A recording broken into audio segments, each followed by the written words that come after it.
dang time. And then, Every single dang time. yeah, you Yeah, like that? dude. Yeah. And then on Facebook, a tribe of giants, and that's a great community of people where you can make connections and get supported and lots of free content. That's the main thing is we're trying to do as much as we can, just to support however we can. So we've got an SG group, SG8 coming up. So, November. I almost said September. I'm a couple months late. It's fine. Next week, Yeah, Wednesday. Can you explain what Wednesday. that is briefly? Yeah, so we go through, dive deep into the 12 journeys. We'll take you step by step so you can see where you're at in your journey, at different points in your life, different circumstances. You can pinpoint it right back to that particular journey and then know what to do with it. And so it's a fantastic group. We do, um, man, look at this guy. He just interrupted me, and I love this guy. We'll explain here in a second. Hey, he's all Um, right. he's Yeah, great. Yeah. he's all right. Makes me want to take my shirt off. I You'll see know, in a minute. right?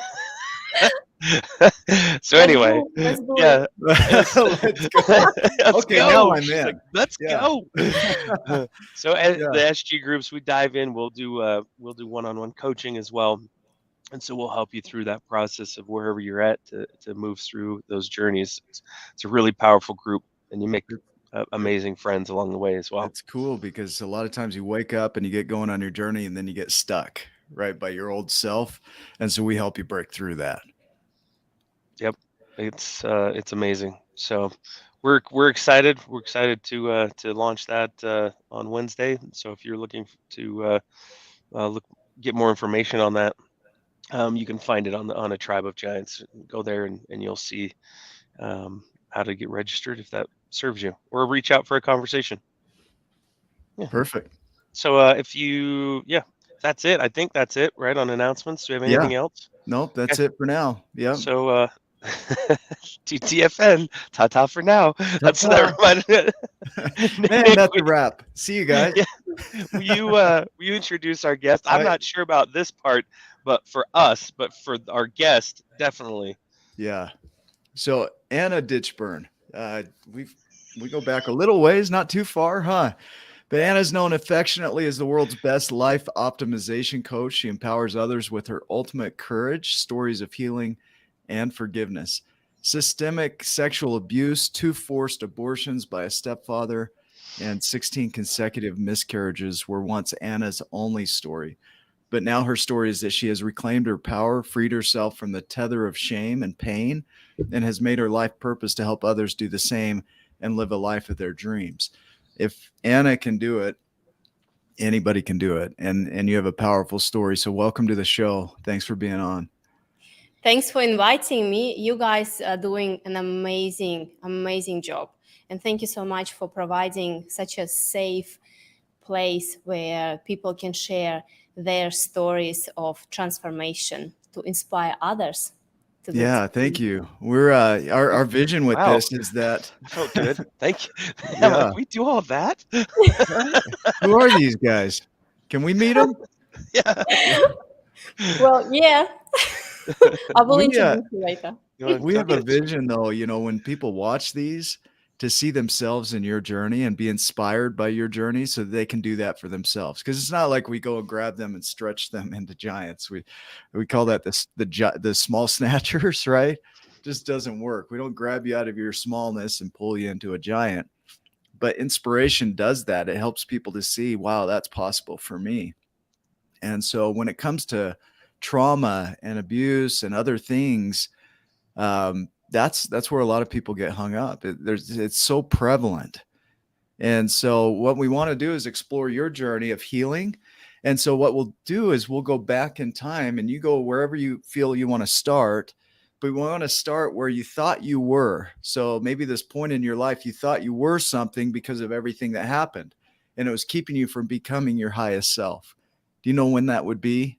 What that story was? Yes. Yeah. Yes. It was 3 years ago when I was a year and a half roughly into a relationship with my now husband, Laban Ditchburn. Shout out to Labes. Thanks for joining. Hey, Libs. And as you mentioned, Nick, I had 16 consecutive miscarriages. And at those point, I was going through my 11th miscarriage. And I was married before, and I had 4 miscarriages with my ex-husband, and then the others with Laban. And it was a very hard journey going back and forward to the hospitals, being in a lot of pain physically and mentally, because my biggest dream was to become a mother. Mm. And I remember going through 11th miscarriage, and the doctor called me aside, and he said, Anna, we can't find any physical reason why you're losing your pregnancies, and it's nothing to do with your partners because of the previous miscarriages, but this is something to do with this and something to do with this. Mm. And I knew exactly what it was. And I've never ever told anyone about my sexual abuse. And I was sexually abused by my stepfather since I was 15 for 6 years, which resulted in 2 pregnancies and in 2 illegal forced abortions. And you know how they say the body keeps the score? And so I've realized at those points that I need to look deep down. I need to face my deepest, darkest to be able to do something with what's happening in my life. Mm. And I remember I came home, and because of my husband, God bless this man, because from the beginning of our relationship, he was so open and honest with me. He created this environment where I felt safe. And so I finally revealed to him what was happening with me in my childhood. And the way how he responded, guys, was the way I was always dreamed about. If he was so supportive, he was so helpful. He I can say that he provided so much love around me. And that's how my healing journey started. Yeah. And Can now we here we go. I'm telling I my story. I know, and I don't want to run through it too quickly because there's a lot inside of what unraveled or what came to be because of that awakening, right? Mm-hmm. There was this awakening moment where this doctor pulled you aside and said, "Hey, something's going on, and it's not your body, it's not your partner's body, and Mm-hmm. it's something in here," and you knew exactly what it was. And so we like to go from there, like that non-conscious state. There's not a lot to do because you don't even realize what you're doing. And then you wake up to it. And what we've seen is a lot of people go right into their judgments and justifications. So instead of moving on from their story or growing from their story, they justify staying in their story, or they judge themselves so harshly that they don't move out of their story because they're so shamed, you know? Did you have anything like that? And then how did you move through that? Oh, big time. Okay. Big Yeah. time. You know, I'll start from the beginning. I look like I have it all together from the outside. But inside, I was always struggle with crippling feelings of fear of judgment. I was afraid to open up. Shame was a lot of shame associated and a lot of guilt. Why didn't I tell to my mom straight away? Why I allowed the situation happen? Why I was like literally I was beating myself up. Why I didn't jump or started to fight back or kick back or scream, yell. And in my healing process, I've realized that it was sometimes in such a situation you don't know how your body will respond to this, whether Yeah. it's fight or flight or freeze. And so I got frozen. And so those knowledge really helped me to find a compassion for myself and Mhm. start realizing what was happening to me. And even after I opened up to Laban, I told him, do not tell anyone. I was still afraid Mm. for others to know it, and then they will pursue me like I'm broken, like I'm not the one who they saw all this time. And I thought people will start, being friends with me, or I will probably lose my job at Mm. some point. It was a very, very hard time. And on top of this, from my trauma, my stepfather was an army guy, very disciplinarian and very abusive man. So my brother and I learned quickly how to walk on an eggshell, how Mm. to please him, how to be a good kid, because we knew kids' emotions mean nothing to them, to him.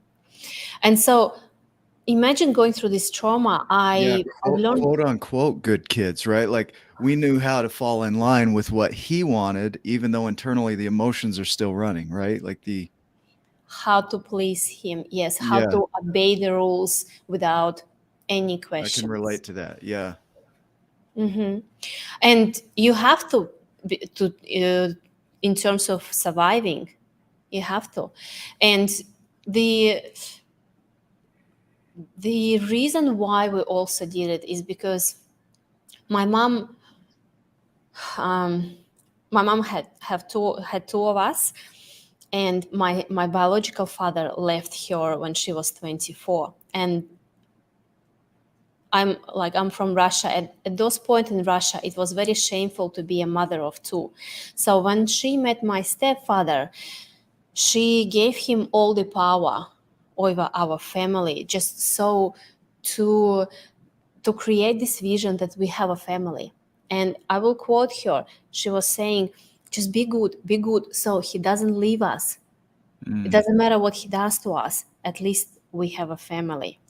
And so watching my Wow. mom being um, in a codependent relationship with him, like doing everything he wants us to do, also, made a huge impact. And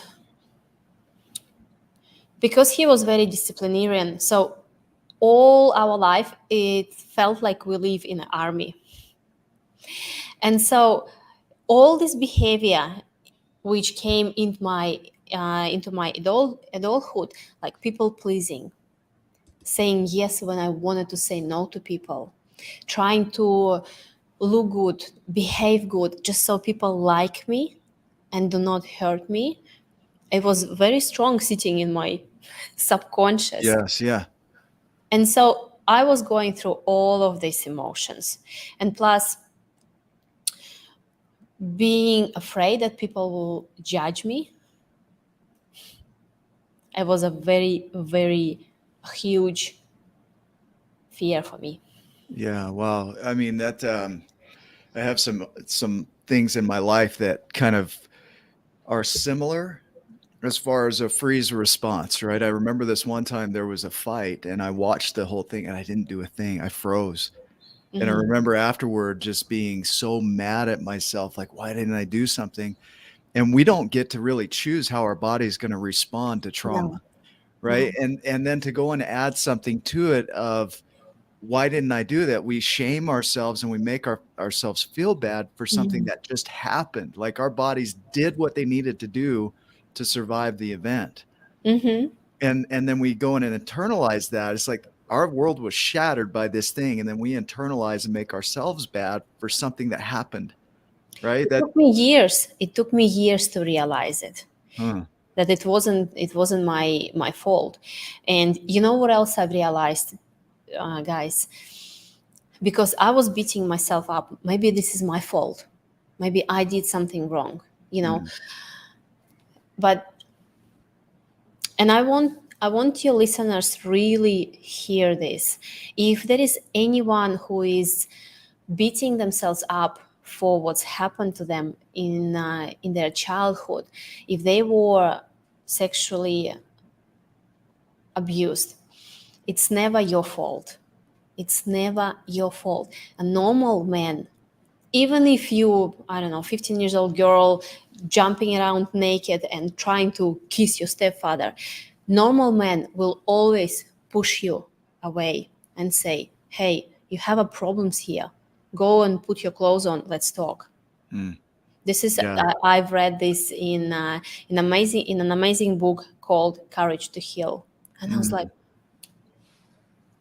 it's always the perpetrator who is responsible for what's happened. Yeah. Wow. You know, the development that happens. So from 0 to 25, there's all that brain development. And so you learned how to survive. And Hmm. there's no shame in learning how to survive. Like I look at Viktor Frankl's work, Yes to Life and the Meaning of Life, and he talks about being in the prison camps, and they did what they had to do to survive. Hmm. Right. And now if you mix that with development, now not only are you developing, you're surviving while developing. And so you have these patterns that you grow Hmm. up with that are your normal, because you know how to survive. So you know how to people please, you know how to make people like you and approve of you. But then you suffer inside, but you also know how to stuff that so that you don't cause any issues out here. And that's what is very, very common thing, because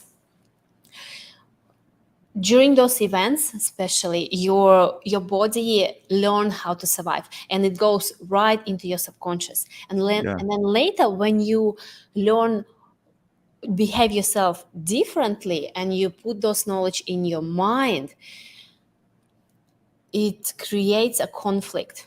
No, because the subconscious is running 95% of your life. And it's Yeah. like, I know what to do. I know to do not please people. Why the hell I'm still doing it? Yeah. Yeah. Yeah. And did you go through, so we've seen this, that people, when they wake up and they go through the judgments, then they go through a deep grief period. So the journey of grief is the loss, but then they take the loss and they make themselves shameful for it. So they get into depression, and then they have anxiety because they're worried about what other people think. Mhm. And so, like you said, you're worried about people judging you. And when we get into that journey of grief, it's all about there's a loss in your life.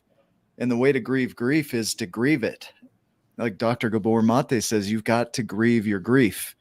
But we don't do that. We feel depression and feel worthless for being sad about what was lost. In an event like this, there was a lot that was lost. Did you go through a grief period? Can you talk about that? Big time. Yeah. Big time. To be honest, I haven't even realized at the beginning that I I had a grief, because I was constantly trying to distract myself Mm. from those feelings. I was constantly outrunning my trauma, you know, just uh, just working for 9, 10 hours, uh, uh, trying to escape in different things. I didn't go into much alcohol, but I was drinking, so just To not feel it, to right? Like, not feel it. And yeah. then during my healing journey, Ryan, and Nick, I've heard this. Someone told me, Anna, you didn't go through the grief process, and it's a grief for your childhood. You didn't have those childhood. When my biological father left us, I was just I was 4 years old, and my brother was 9 months old. So I Mm. had to grow up very fast to look after my younger brother because my mom was working. I didn't have this childhood. And I've realized that I need to stop running and really process what I've lost. I didn't know what's a childhood. Mm. I didn't know how normal children behave themselves. I will always had to be strong. I always had to be the one who is solving people's problems. So, and when I stop and when I realize I didn't have this childhood, I didn't have the moments where I would have birthday parties, because at the beginning we just didn't have money in the Mm. family, and then later my stepfather just didn't allow us to have this. Such simple things. Yeah. There's an interview my brother shared with me on Joe Rogan about a lady that escaped from North Korea from the prison camps. And she said that the hardest thing for her was to not be in survival mode, to have time to think. Right? She could survive the survival camp. She could do that. But then she comes to freedom and she has now all this time to think. And then the emotions that come with that, she wasn't prepared for that. But that's the thing. Many people trying to outrun their trauma and grief. But the more you're trying to run away, the more it haunts you. So the grief is an emotion that you have to process. You have to process. Otherwise, you know how any other negative emotions, it will stuck, and then later it just manifests itself in the diseases and in the miscarriages or infertility. How did you get to a space of acknowledging that this is all at play? We call this a journey of acceptance, but acceptance, a lot of people hear that, they shut down. They think, I don't want this. They think acceptance means I want this, that I'm okay with it, that it feels good and I love it. And what we've learned is that it doesn't. It's just an acknowledgement that all this stuff happened. And so was there a space where you recognize, holy crap, this is who I am right now. This is what I'm playing with right now. This is where I am right now. This is what I've got to work with. And it's not that you're okay with it, but there's a recognition of this is where I am. So this is where I've got to work from. Does that make sense? Absolutely. It's like you find point A, where are you standing right now? Because while you denying what is really happening to you, you can't help yourself. You cannot help yourself. And acceptance, it's not like, okay, this is happening to me and then I will relax and do nothing. Yeah. No, acceptance is, as you said, Nick, realizing where you're standing at, what is really running your life. What are some of the beliefs, emotions, negative thinking is running your life? Because we know we create our life, and our beliefs create our life. So it's just like pause and check, where am I at, and then what I can do with that. Unless you figure out what is happening to you, which is acceptance, you can't do anything about it. Yeah, it's acceptance is powerful, and it's one of the hardest things for people to do. Like it's so easy to go right back into the justifications. Like I can't grow because, whereas somebody like you is coming along and saying, look, I have the same because moments in my life and I can grow because. So what would you share with somebody to move past their justifications? Because once we're in justification, we stop learning. That's such a great question. I love it. We must realize in terms of change anything in your life, is this because is only you. Your life and whatever is happening in your life is just between you and you, or just between you and God.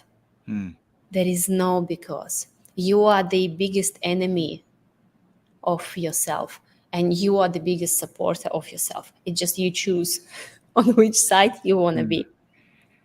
Yeah.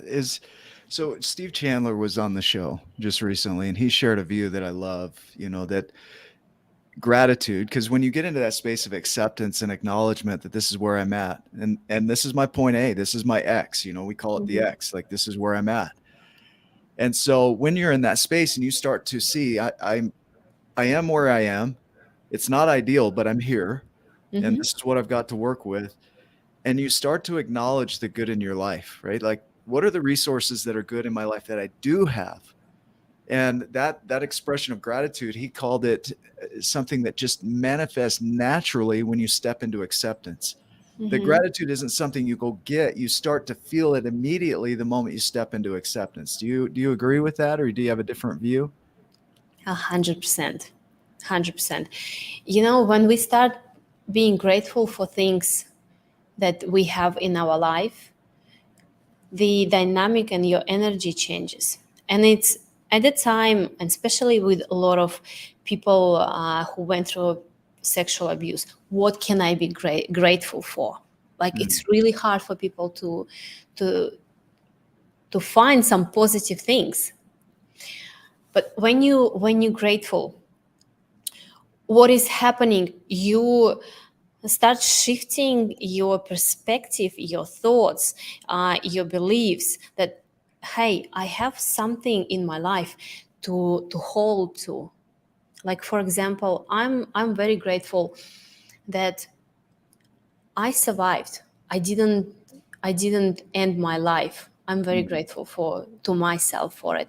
I have a house, I have a roof over my head, I have food in my belly, I have a love of beautiful man, a man of my dreams. Some those small things that makes you feel good is very, very important, because Mm. when you're stuck in this negative thinking and victim mentality, it's very hard to go in this path. But what gratitude is doing to you, it helps you to get out of this. And then, what's the thing what people do not understand? What am I grateful for? When you grateful for the life 10x, what are you grateful for? When you're complaining about something, the life will 10x your complaints. Mm. And that was what was happening to me with my with my miscarriages. I was so angry, and I was constantly asking, why is it happening to me? Mm. Why me? Why this guy is living his life and I have to go through those struggles? And Yeah. guess what? I was having miscarriage after miscarriage after miscarriage. As soon as I stopped doing this, I haven't had a miscarriage yet. I'm not pregnant yet, Yeah. Yeah. but at least it stopped. Yeah. Yeah. And I'm Well, grateful. And I'm grateful for what I have in my life right now. And I'm anticipating what is gonna happen. beautiful. Like, okay, so we're hang on to that because the anticipation is going to be on some of these next journeys that we're going to talk about. Hmm. And it's a powerful thing. So I want to make sure we bring that back up. But it's a recognition that all of us go through our version of this. And to measure and say whose is harder than another's, that's really hard. Somebody once said, you throw all of our traumas into a basket and we get to choose, we'd probably take our own traumas back. Hmm. Right. And so the measurement of the trauma doesn't matter, but the response is pretty similar across the board. When there's a shattering of our life and a grief in our life, it's pretty common that there's a withdrawal, that you pull yourself back, that you internalize and you start to question everything. And anger and rage are always a part of grief, always. And so to have anger is a part of it, because what I see the usefulness of anger is that it moves us into doing something about it. Right. Hmm. If we get into apathy, a lot of times we get into apathy and it's a really low level energy. It's almost a no energy. And anger would be a higher level energy and it would get us to move out of apathy into action. Hmm. And so still survival, not out of survival yet, but it gets us into that fight or flight, right? Like instead of the Hmm. freeze response, now we're like, I'm sick of this. Can I keep going? Right. Yeah. We're gonna do a little break here and come right back. And on the other side of this, we are going to talk about forgiveness a little bit, if that works. So hold tight and we'll be right back. Okay. Are you tired of playing small? Stop wondering what it takes to live a giant life. Come stand on the shoulders of giants. From our mind-shifting interviews with the world's most powerful giants to our global community of people reaching their potential just like you, Wake Up with Giants TV offers hundreds of episodes to help you live a giant life. Listen now on YouTube, Facebook, LinkedIn, Spotify, and more. Wake Up with Giants TV. Yeah, so this is a beautiful conversation. We're here with Anna Ditchburn, and going back through trauma and healing from trauma. One of the things that is mentioned is forgiveness. And some people struggle with that word. In fact, we had a training last night, and a couple of people said, I hate that word. I hate the word forgiveness because I don't want this person to get off the hook, right? This person did something that's not okay. And I've been taught that forgiveness is letting them off the hook. And do you have a version of forgiveness that would serve them?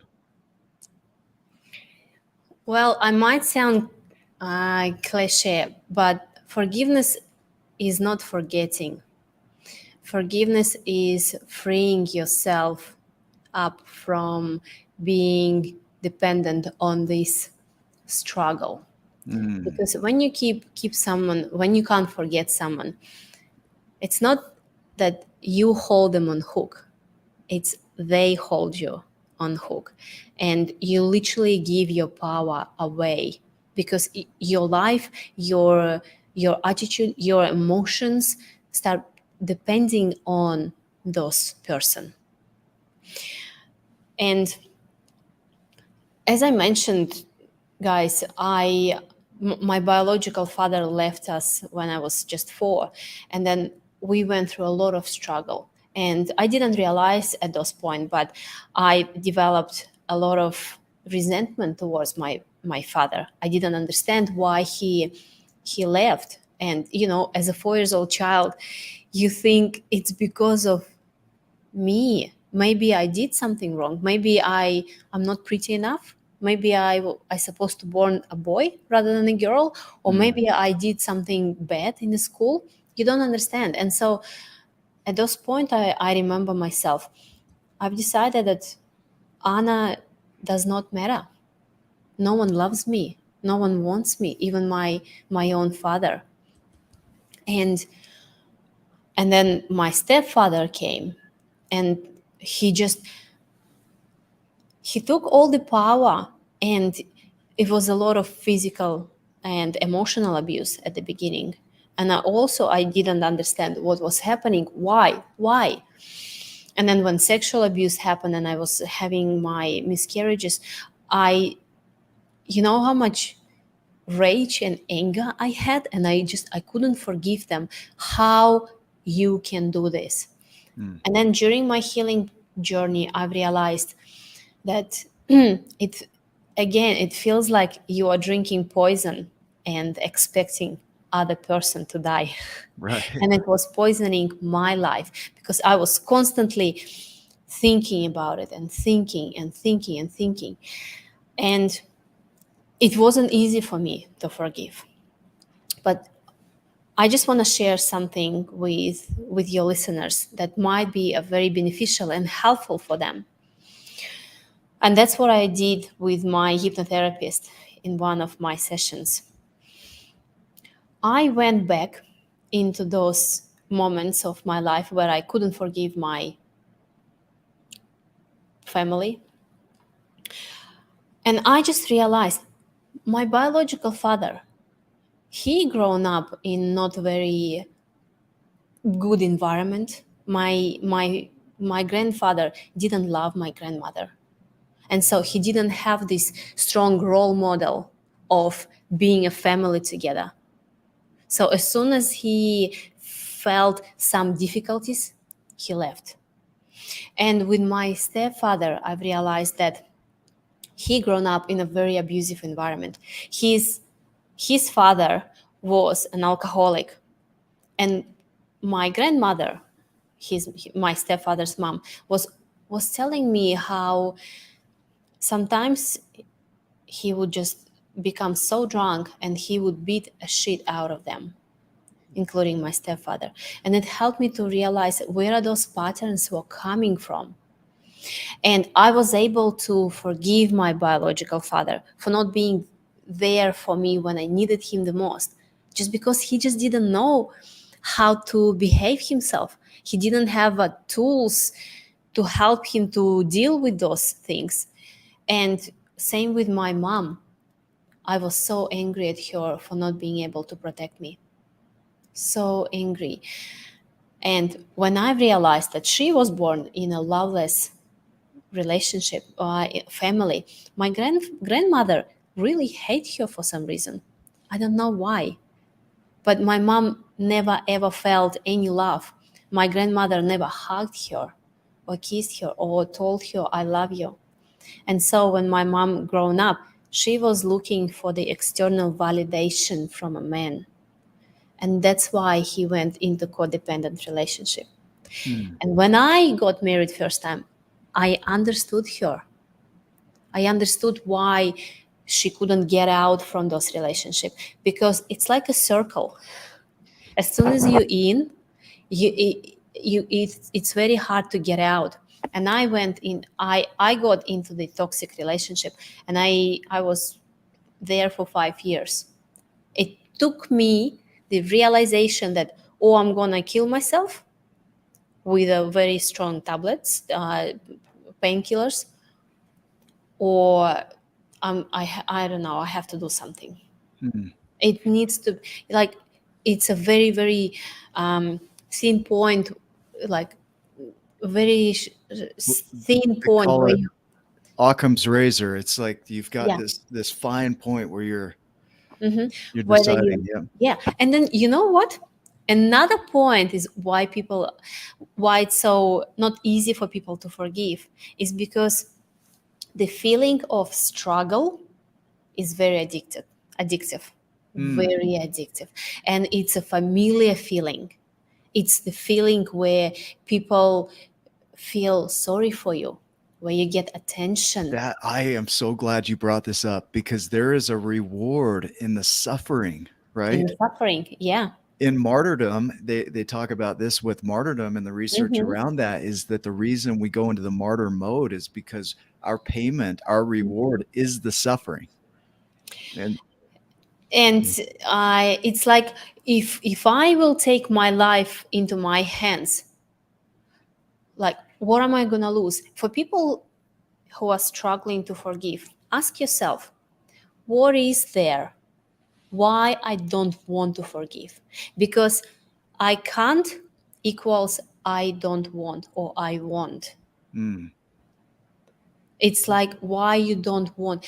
Because it's, there is no the story I can't. You can. You can do anything. It's whether you wanted to do it or don't want. So that ask is so yourself, what is powerful. there? What is there? Why I don't want to forgive? Why I want to be in this feeling? And you never know. You might figure out that maybe my mother loves me more like this. Maybe if I stop pitying myself, I will have to do something with it. And it's scary. Hmm. Yeah, we've had people tell us to fuck off, with things like that, like what you just shared. It's like, how dare you challenge my story? And it really will cause some grief in people, like, how dare you say that? And then they come back and say thank you for what you shared, Mhm. because it's one of those things that really hits our story, and it's our story that's getting in the way. The event is the event, and the event isn't ideal, and the event isn't what you wanted or desired in your life in any form, but Mhm. the story is what we carry forward, and we're the ones that choose whether we carry that story forward. So, Mhm. like, when you say, I can't, well, that's part of the justification of your story, right? Mhm. Going into the I don't want to, that takes ownership. That's like, okay, now I'm owning my story, and now do we want to change it? Go ahead. I interrupted your thought there, but keep No, going. it's just not many people are ready to hear it or to Mm, do something about it. And I saw just the comment pop up. There is a uh, there is something in the suffering. Yes, yeah, it's a reward in suffering. When you start realizing, start analyzing what is there, you will be surprised what's gonna happen. huh. It's like, yes, there is some reward in people because it's a familiar, it's a familiar feeling. It's like Yeah. your couch, your cozy couch, you're sitting and you don't have to do anything. Yeah. And it is because our subconscious protects us from doing something new, especially if you learn how to survive during your childhood, traumatic childhood. It's So our identity, right? It's like, who would I be without my trauma story? Who would I be without this? Like, these yeah, emotions. I don't, that's exactly. scary, right? Huh. Like, what am I supposed to do now? Yeah. Yeah. It's a fear of unknown, fear of Mm. change. And that's, yeah, unfortunately, that's why a lot of people just stuck in these emotions. Let's talk, moving forward into the lighter side of our journey. So the heavier side is the root stuff, what we just did, the 6 journeys of all the internal work. And for a lot of people, it's really heavy and intense, but it's necessary because until you get in there and dig that out, it's like capping a tooth that has decay. It's like, what's the point of just covering it? That's not going to do anything for you. Steve Hardison calls it frosting dog shit. Why are you frosting dog shit? We got to clear that stuff out. And so now we move into when you start clearing that out and you start to empower yourself again and you come back to your power and you look forward into the future and you're looking at what's possible from here, right? In the past, if you looked at the future, you'd see demise and despair and all these negative things. But when you get into an empowered state, there's hope. And so when you look at the unknown, the uncertainty, how do you now look at uncertainty when it comes to your life?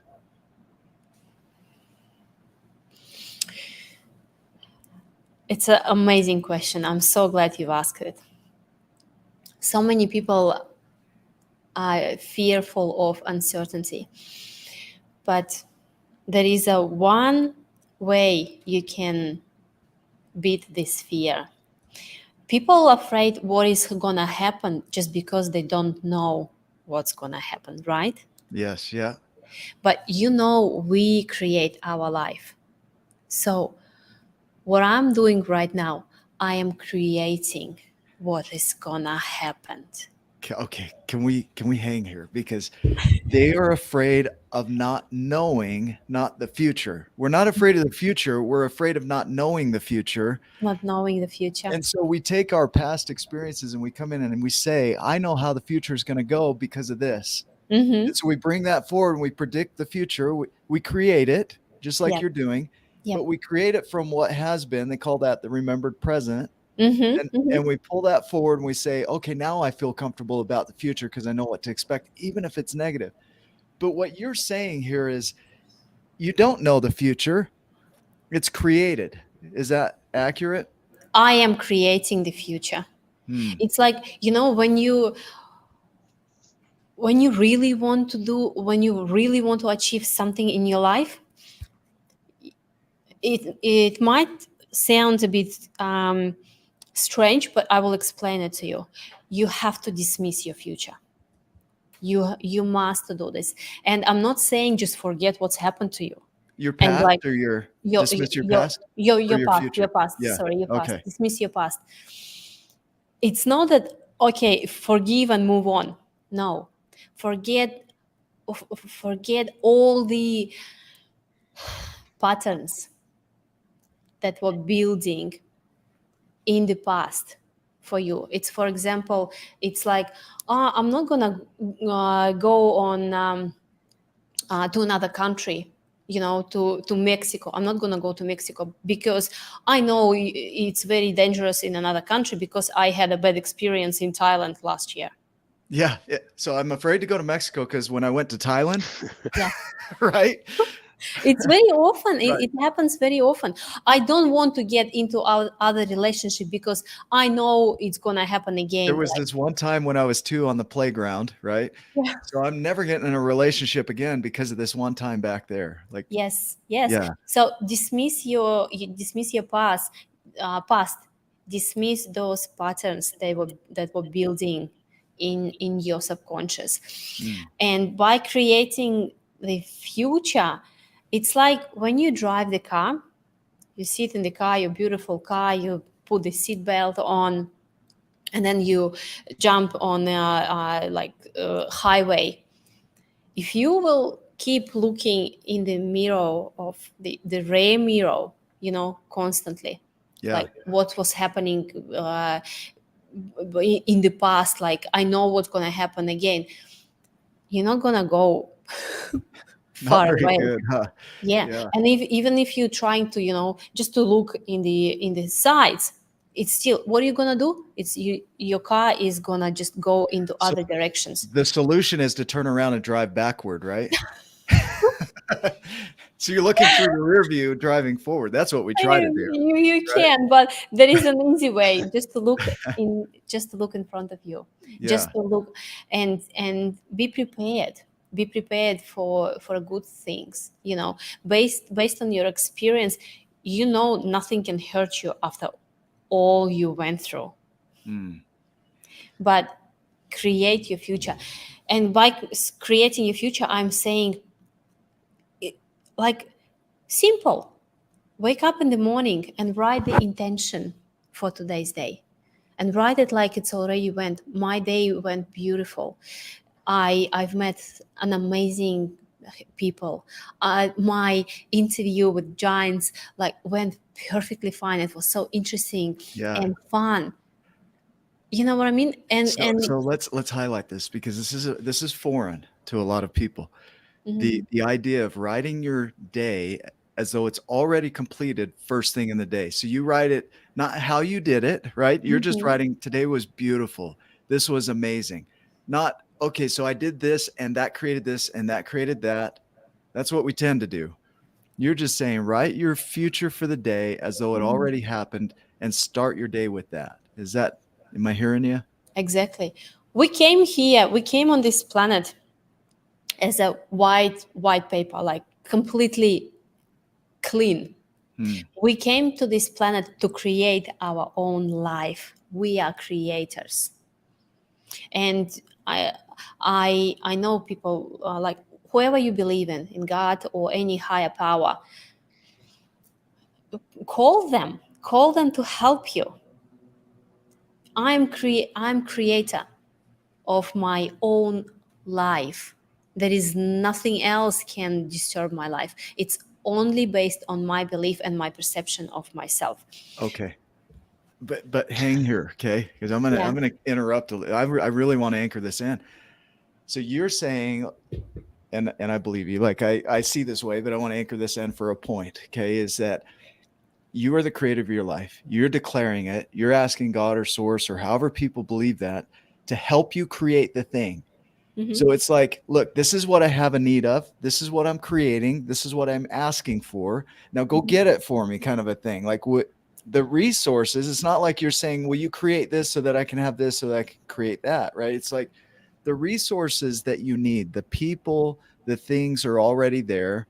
And what you're saying is, I'm creating this. Now grab me these resources, grab me what I need for that to be a reality. Is that, It's or is there it's variation? there is a variation, Yeah. Okay. because, Nick, once you declare something, once as soon as you decide to have something, it's amazing how it works. The right people, the right time, the opportunities, money will start coming into your life. You don't need to know how. It's happening. When you write down, I want this day to be the most enjoyable day in my life, and then suddenly you're walking on the street and Tony Robbins came over to you and said, Yeah, yeah, hey. yeah. Well, that's not far off. I've seen it with you guys. You got Les Brown in your life. You're not joking when you say that. I've seen it with your miracle of creating yourselves in the U.S. and finding the way to be in America permanently. You guys are in Mexico and you keep going back and forth, but you never Mhm. relent on it. You know this will happen, I I right? I want to share the story. I Yeah. want to share the story, Nick, because we left Australia a year ago with just one suitcase each. We didn't know what to expect. We didn't know where we're gonna end up, what's gonna happen, where the money will come.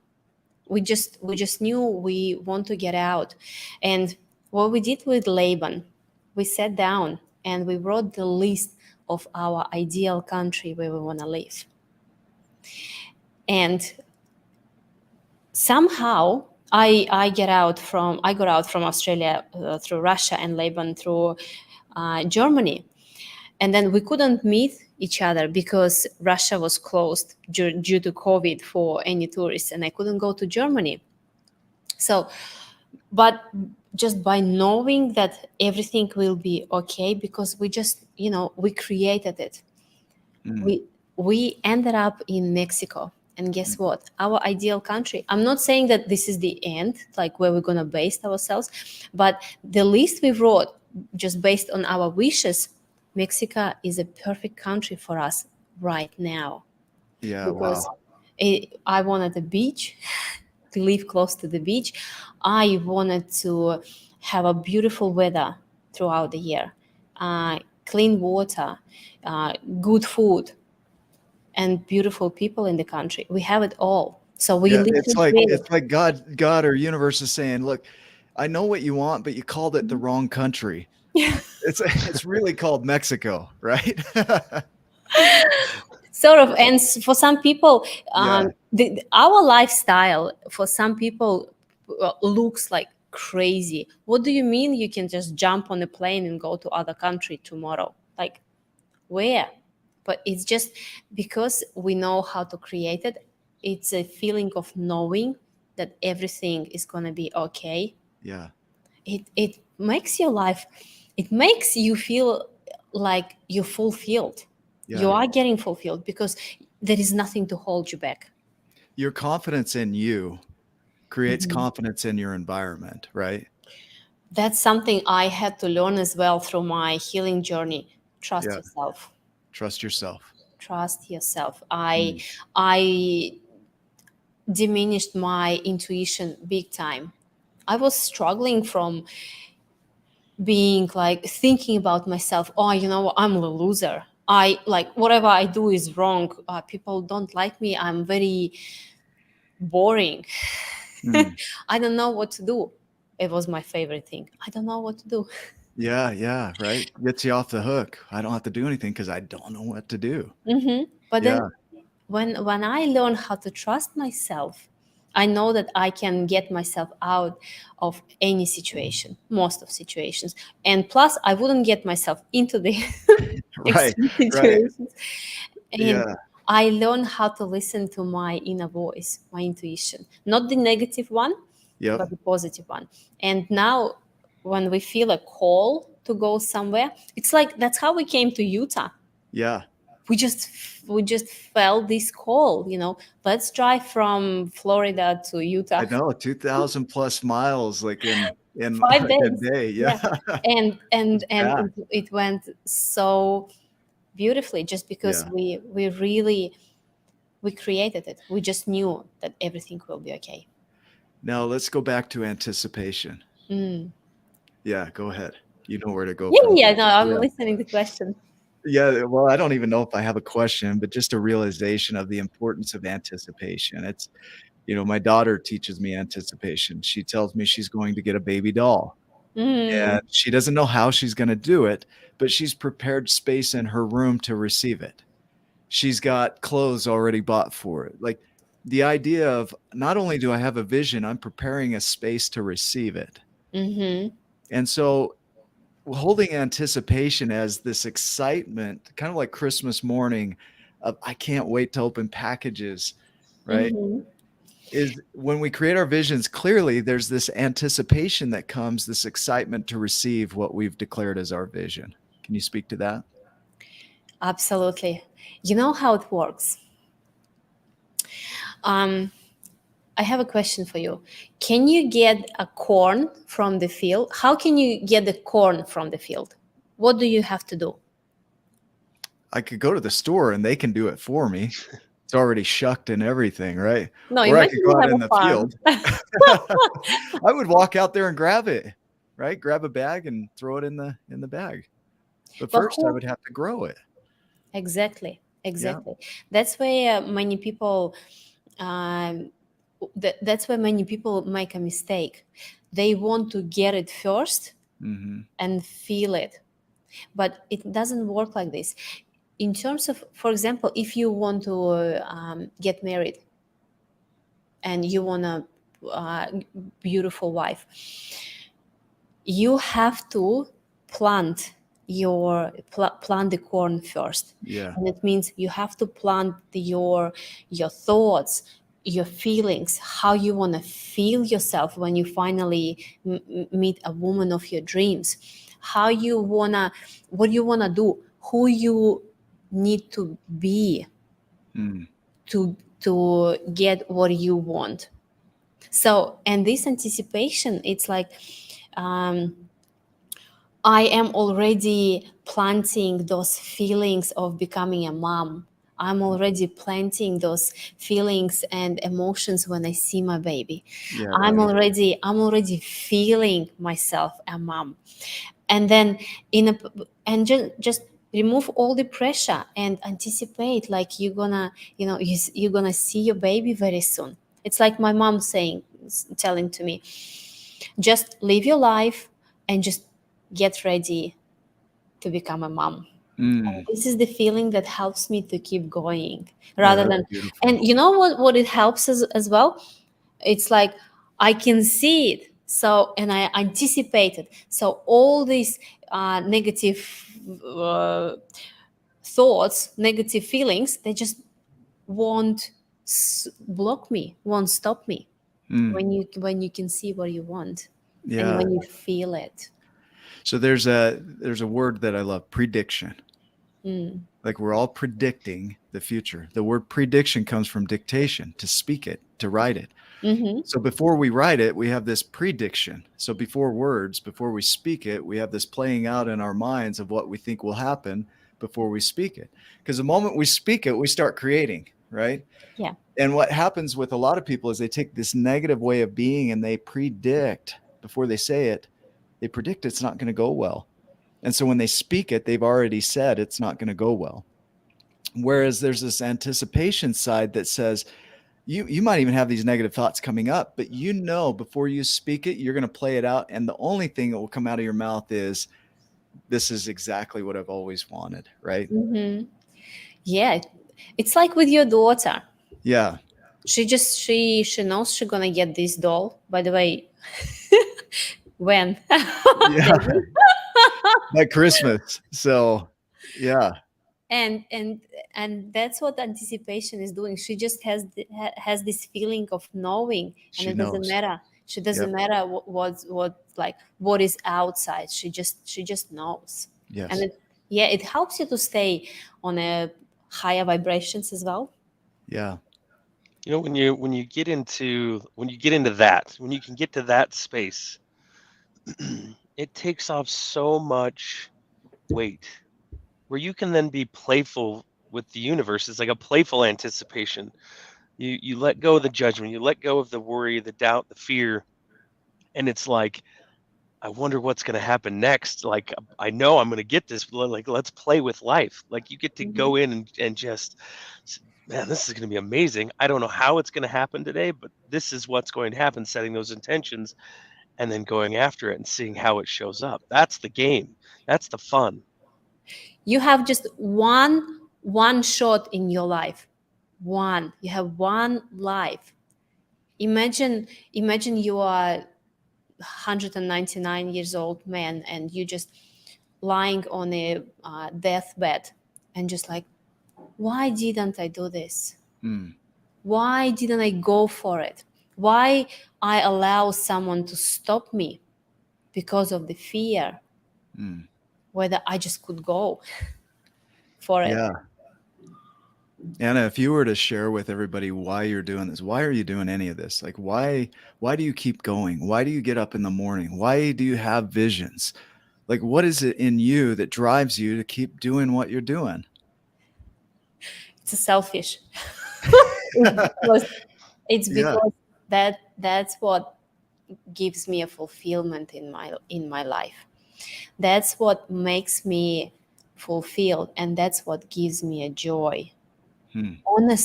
Honestly, we do whatever we do is just because brings us joy.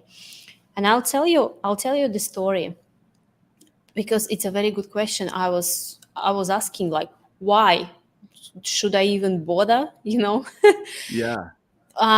Laban and I went to Florida for a huge event called Funnel Hacking with Richard Branson, and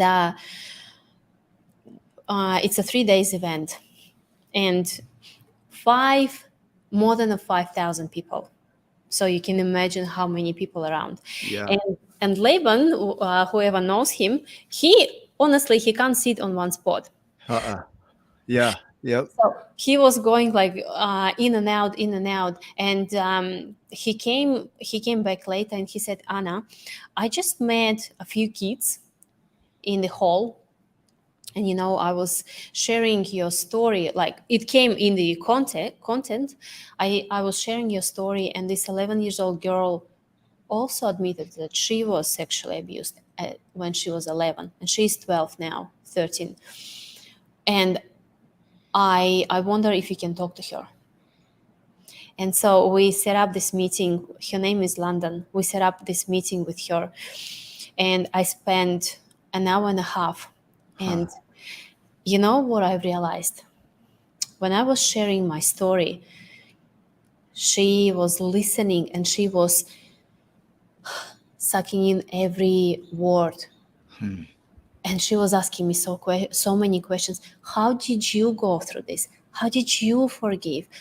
How did you Hmm. not kill yourself? Because I was thinking about it, and then I realized my story is helping others.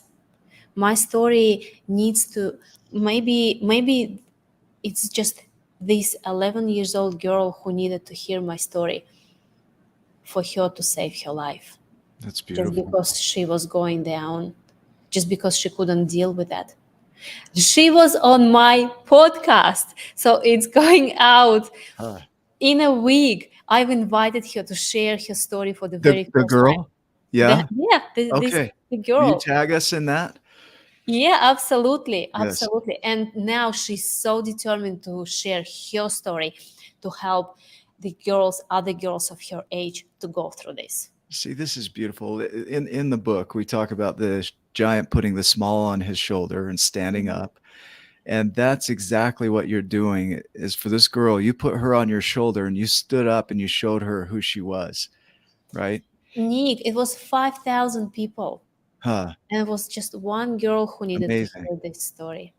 Again, all the people that were there, Laban happens to meet with her, who happens to have a conversation with you, who is now coming on your show, right? Who now has a hope for life because of who you're being in the world. And that's incredible. Yeah. How do you And explain that, right? That what are the you odds? know, you know what she told me? She was so ashamed because she's from America as well, and her parents are Mormon. So in their family, they didn't have an equipment to deal with that Hmm. much, and no one could understand what she was going through. And so by meeting me, who knew exactly what she was feeling, it helped her to realize she's not alone in this. Huh. Is And there this is my why. I can see that. I can see it like emanating from you. It's just it expresses from you, and so it's beautiful. Is there anything else you want to share before we wrap up the show today?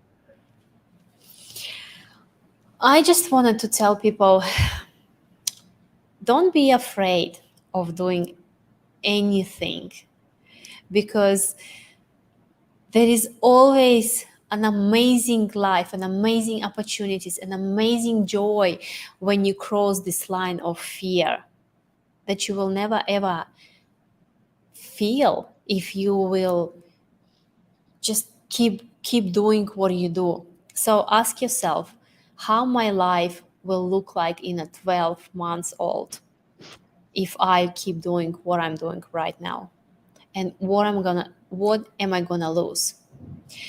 And I also would love to invite your listeners, if they would love to learn more information about my story or how I help people. I have my own podcast, World's Best Trauma Recovery Podcast, where I invite people with stories that would give you shivers on your skin, but people who made a commitment to themselves, did this first step, and now inspiring people to transform others' lives. Can you talk about your book too? Yeah. I know I mentioned it. Yeah. It took me a long time, but I finally decided to write my own book.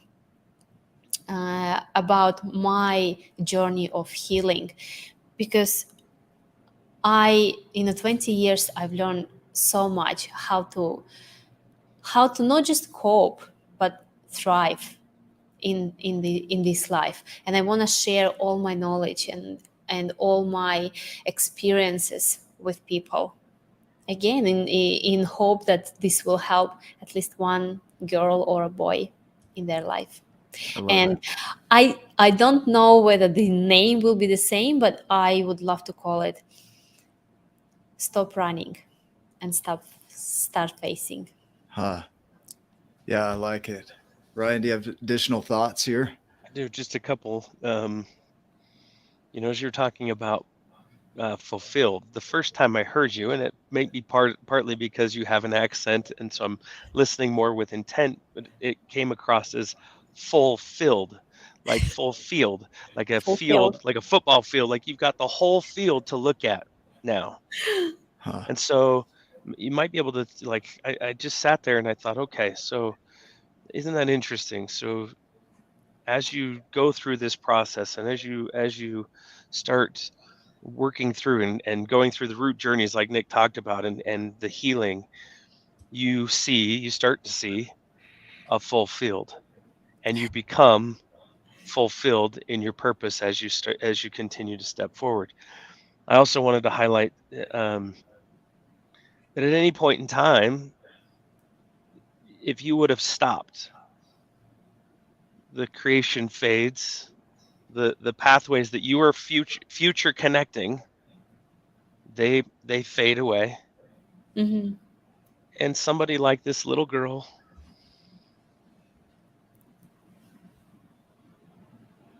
might not have had the opportunity to share her story, but because you guys were courageous, you're determined, working through and setting an example so that others can also find their voice, find their empowerment.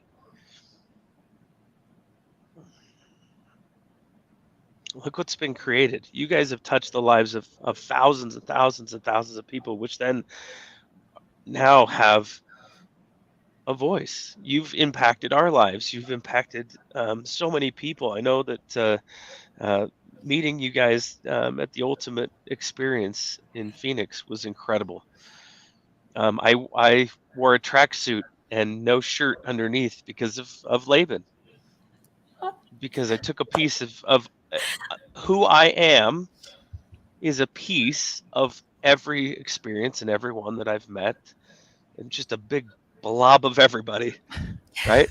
Put together, but I am me, and my Hmm. experiences are here. They're important, Hmm. and they provide value. And I was able to do that, and I just wanted to thank you guys, because both of you have had that effect on me, and Nick, and our tribe, and the people that we serve, because of your example, because you are doing the work, and Hmm. you're stepping in it, and so thank you so much for doing that. And thanks, Laban. I know you're Yeah, watching and Laban, thank listening. you. Yep. Um, yeah, I love you guys. It's beautiful. And thank you for serving us. I've grown immensely in this show. I know it serves those that are watching. I know their stories. I know where they feel stuck. I know where they still play small. And to have you come on and put them on your shoulder for an episode is huge, right? You put us on your shoulders. And so I just love you. I love both of you. You know, Laban, just incredible human. I love his Australian accent. It's freaking strong as hell, like your Russian accent, right? I'm sure we sound the same in our American accents. We just don't know it. But we love you guys, and thank you for being on the show. For those that are watching, remember that you are exactly where you are, and it's right where you need to be to create the life of your dreams. So take where you are and start stepping into your giant potential. There's no reason to wait. It's right here. And watch more shows of you guys to learn how to do this. I love it. Yeah, that's a great plug. Guys, thanks for being on with us. Thank you for your comments and your activity. Go make it a giant day, and we'll see you in the next episode. Thank you so much for having me, guys. I Love- really, really enjoyed this conversation. You're welcome. Love you Love you both. guys. Love you.